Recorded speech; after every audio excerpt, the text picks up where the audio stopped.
We believe that as architects, we have the capacity to have a positive impact in people's lives. One of the fundamental questions that our practice is trying to answer is, how do we want to educate now? How do we want to educate in the future? This project is exactly what we've spent 20 years, building a practice to do. Both Banneker and John Lewis opened in August of 2021, and they're our first two net zero energy buildings. Both of these buildings set a standard from a sustainability standpoint, but more importantly, from a school perspective, we're creating great learning environments. Our school has been around for over 100 years. Prior to renovations, we were an open space school. It was loud, it was noisy, and quite frankly, it just wasn't meeting the needs of those students. We opened in 1981. The old building was an old junior high school building, and so it did not have a high school focus.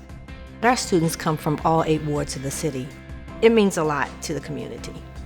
It was pretty, I would say, suffocating. Not a lot of natural light. I always paid attention to the space around me instead of fully what I was learning. But we were a school where students would still come and thrive regardless of the environment. 100% of our students graduate and 100% go on to college.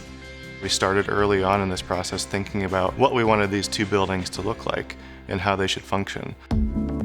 Banneker, for example, they operate more like a college campus, so the design is responsive to that and creating the floating and cascading set of common spaces throughout the building.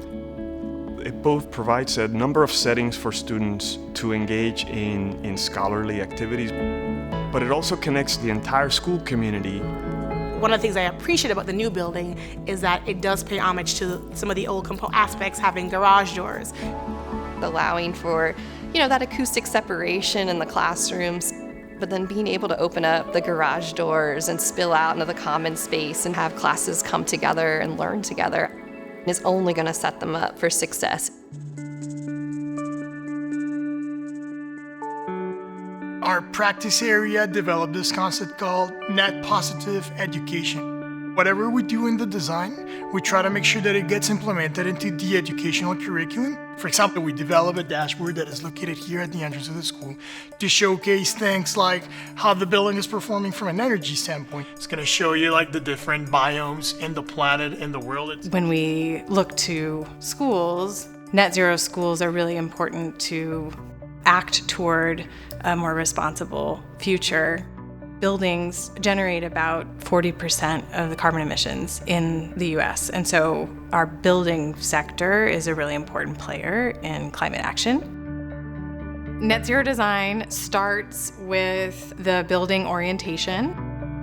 If you can control the sun, you can control some of that heat gain and use less energy.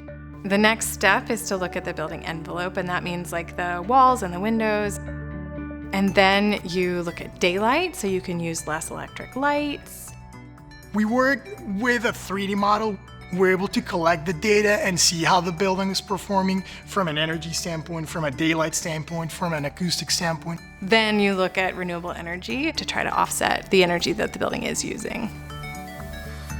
We're producing our own energy and being more, mindful consumers. Math and reading and all those things are really important, but how do you apply those things in a real sense? And being in this space allows us to not only serve ourselves, but serve our community, our environment, our globe. Okay, on a count of 3. 1, 2, 3.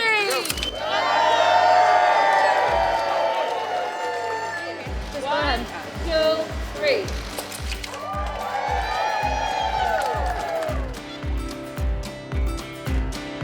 So when the building opened and just seeing students come in, I got really emotional. The wow factor. It was their faces were wow, this is our school. I was amazed, and when I seen it, I noticed how many windows it is, how bright it is. It was better than what I expected.